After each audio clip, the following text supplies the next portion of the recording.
Jon Meacham, it's a little early for the long lens of history. I understand this race was called for Donald Trump less than 2 hours ago. But what are your thoughts this morning?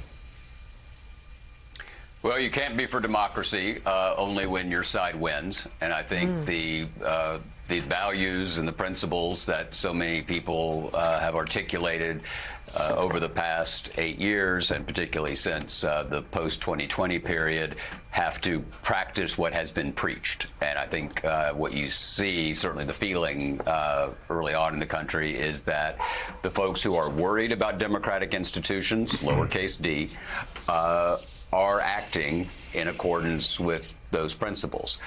We've had 59 presidential elections in American history, and only 15 of them have unfolded in the electorate that voted yesterday.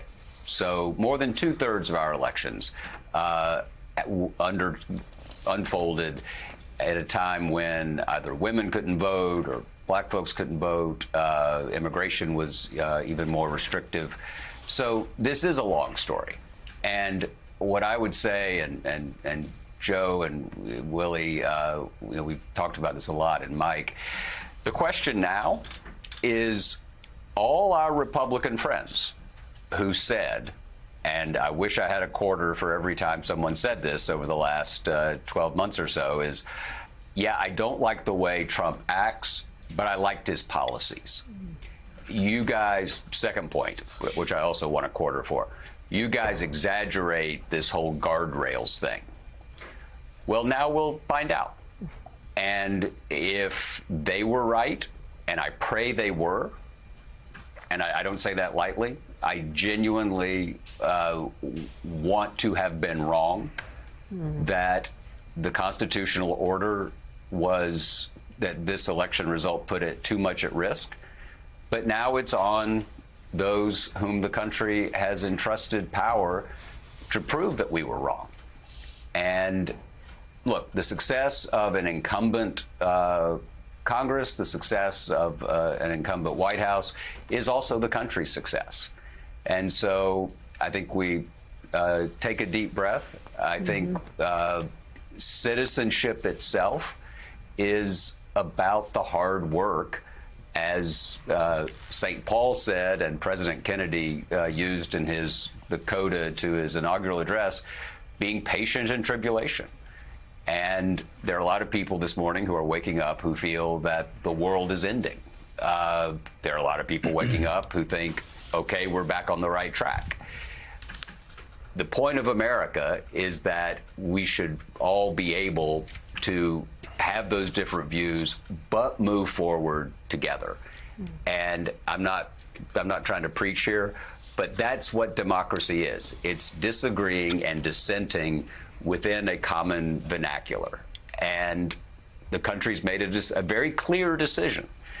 And now we'll find out if, in fact, the folks who have been entrusted with power are worthy of that power. Donald Trump wins overwhelmingly. It's looking like he's on track to win all 7 of those battleground states. We've also been talking about Republicans taking control of the Senate, and we have another call to make now. NBC News can project that Jon Tester of Montana has lost his Senate seat to Tim Sheehy, the Republican in the state of Montana, adding another Republican, Joe, in the Senate column as well. And we still have 3 that are being contested in the upper Midwest, in Wisconsin, Michigan, and Pennsylvania. We'll be following those tallies. Those are going to be very close right now, but Republicans already have the majority in the United States Senate. Obviously allows them to appoint justices, also get Donald Trump's elections for cabinet officials through without much resistance at all. I do want to go back to Jon Meacham and just add one more point, John. You know, I'm with you.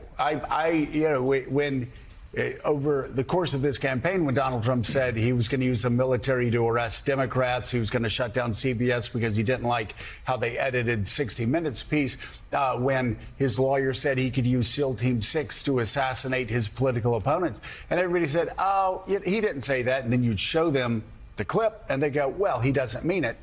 I'm with you. I mean, if he doesn't mean it, if that was just strong talk during the campaign, then you are right. We are all much better for it. if he does mean even half of that, being a dictator on day one, or all the other things he said, right, then yes, Madisonian democracy actually takes a tumble. So I think I'm with you. I'm hoping that Donald Trump didn't mean what he said on the campaign trail, and I hope all of those that told you and me that, oh, please, you all are just getting taken up in memes and you just need to relax. Let's hope they're right. Yeah, it's on them now. It's on us to be, the old phrase from the Revolutionary era, eternal vigilance is the price of liberty. And everybody who found this election to be existential, you don't set those concerns aside.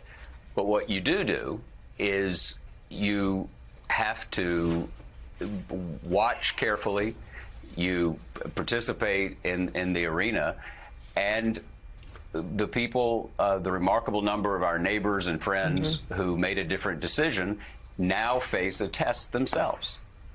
It's a good time to bring in the former Secretary of Homeland Security, Jeh Johnson. You've been following this closely, and there has been a lot that has been said, and there is a lot that's been done in Donald Trump's first presidency that could lead one to believe that this was not just tough talk.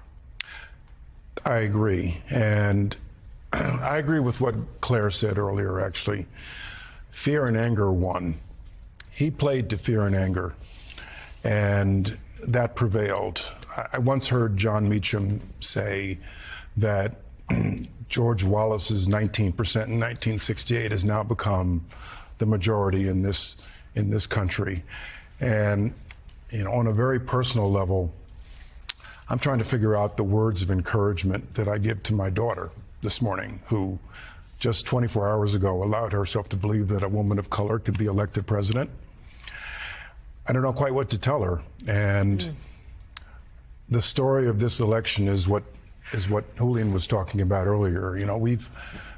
We've come to believe over generations that different demographic groups vote as a bloc because for so often, for so long, the black vote in this country voted in a block, 90% for Democrats, from Johnson all the way to Obama.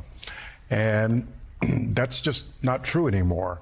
As different demographic groups become further integrated into our society, they start caring about all the issues everybody else does, whether it's the economy, whether it's crime, whether it's border security. And political scientists will study this for years and years. I'm fascinated with the fact that in this city, Trump did better in every single borough. He went from 16% in the Bronx in 2020 to 27% in the Bronx in 2024. How did that happen? It's because of his message. It resonated with a diverse group of people in a place like the Bronx, Brooklyn. And so for us in the Democratic Party side, we need to reevaluate how we approach Americans in general and learn to talk not just to 2 or 3 issues, to one demographic group or another. It's That's tough. very, very well said. And to that point, Secretary Castro, picking up on what Secretary Johnson said there, the issue of immigration, you touched on it a minute ago. For a long time, there's been this almost patronizing view among Democratic leadership that they would get Latino voters based on the issue of immigration. Well, that blew up last night. I think it's fair to say you're from the state of Texas. You understand that people who live on the border, whether they're black, white, or Latino, believe a strong border is in their best interest. So what can you say about the issue of immigration and how it played into what happened last night? Well, I mean, yeah, the polling showed that it was clear that in the Latino community there was also a concern, like there was, as you say, for any Americans about the border. I mean, that was piped into everybody's social media feed, television news coverage, newspaper coverage. Yeah, people had that concern, right? And I don't think that over the last 3 years that the administration necessarily handled pushing back on that narrative very well. And so Kamala Harris really was playing catch up during these last 3 months. And at the same time, there was no real push on the other end of it that might have appealed to some Latinos, which was the comprehensive immigration part of it, reform part of it. Yes, President Biden submitted something at the very beginning on his first day in office, but that was never part of the conversation. I think that pushing that part of it may have improve the odds of winning in places like Arizona and Nevada. Those are still out, so we don't know what's going to happen there, but also could have resonated with some of those families in places like Pennsylvania and Texas.